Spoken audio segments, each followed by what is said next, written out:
hi guys, welcome to our third lesson on this module of how to write a thesis and contextualize.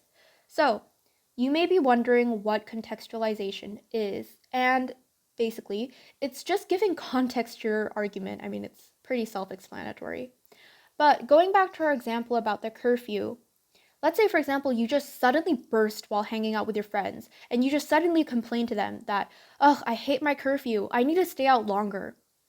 I mean, okay, but that's really overwhelming. Your friends might have an idea of when your curfew is, but they might not exactly know when it is, nor why you even hate it. They might not even know much about your parents' willingness to change your curfew or your parents' reasoning, or to be honest, some of your friends might not even know that you have a curfew. Basically, your friends don't really know a lot about the curfew and your frustration with it. And basically, they're kind of left clueless here. They don't have a lot of context on what's going on between you and your parents about this issue with your curfew. Now, that being said, this is a far simpler situation. You know, friends being friends, they're going to ask you what the problem is, right? I mean, they're your friends. But AP exam readers are not going to ask you what's up or, like, is there anything wrong? And as I said, AP exam readers are too busy for that. It is your job to provide a bit of context to your thesis, or even topic sentences that introduce a new historical piece of evidence. Now, history is complex, and to make a proper connection from one piece of history to another, you're going to need to fully contextualize it to your readers. On the College Board rubric, you're asked to describe a broader historical context relevant to the prompt. Now, to earn this point, your response should connect to the top of the prompt to a more broader historical event or historical events and developments or even processes that occurred before, during, or continue that frame of question or that prompt, basically. So, to simply put it, just merely stating a reference to a broader historical event won't get you this point.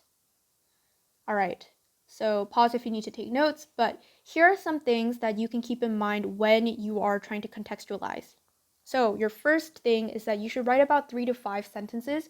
You're describing history here. A minimum of 3 sentences of context, maybe 2, should be enough for one historical evidence to be clearly contextualized and for it to really make sense to the reader. And obviously be specific. Don't really focus on all the mundane details of every historical event because that would be too long and you would run out of time. But just be specific enough so that the context is clear and understandable. You can't leave out any details or any different perspectives. All right, summarize the immediate past. And what I mean by this is that if it's a very recent event such as globalization or something just along those lines, don't really spend a lot of time writing about it. You should still be specific, but try not to write as much.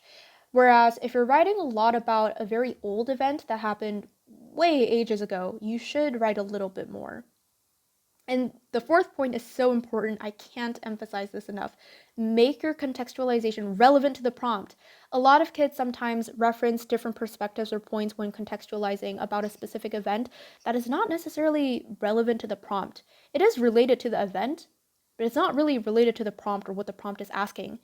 Doing this will save you so much more time, and it's basically what readers are looking for anyway. The fifth point is something interesting.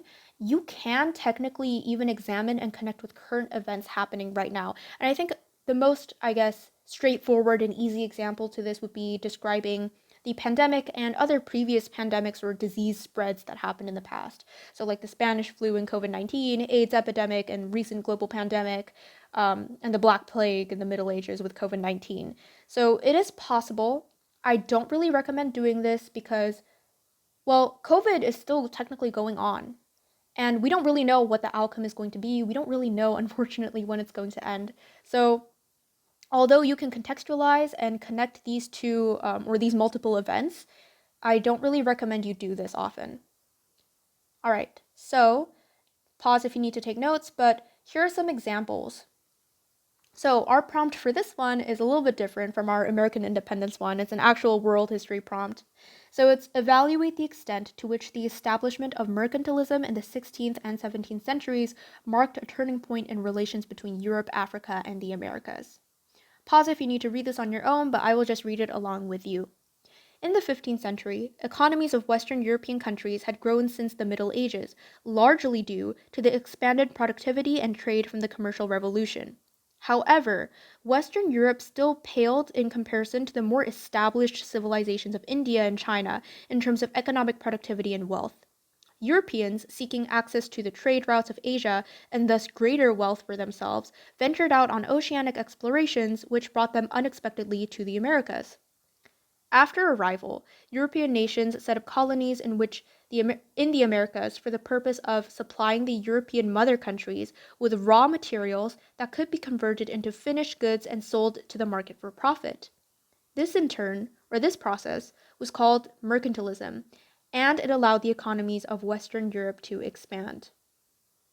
All right, let's pause and go over this. So I know this is a bit hefty, but this is a really great contextualization because it's covering everything, what mercantilism is, how it was made, and most importantly, it's also addressing different perspectives in different countries. So it's contrasting India and China, which are noted as more established civilizations, but it's also saying that Western European countries had grown since the Middle Ages. So it's also referring to the fact that because of the bubonic plague or Black Death, European countries didn't really have as much opportunity to grow economically because of obviously they had a plague and everybody was dying. So they were a little bit behind in terms of productivity and recent technology and commercial revolution compared to Asian countries or a couple of African countries as well. And so, Europeans, or colonists as we usually call them, ventured out on oceanic explorations and unexpectedly came across the Americas, which they colonized and profited off of greatly. And thus, this is called mercantilism. This is a really great piece of contextualization, and just like your thesis, it should have a who, what, when, where, and why, and how. All right, so let's look at another prompt. And this is just an analysis that I put here. Notice how these are all basic gists of what happened or basic summaries, and then concluding what it actually is. And this is a bit a different prompt. I'm not going to go over this with you, but just pause if you need to take notes and really take it in and compare it with a different example that we just looked at. All right, so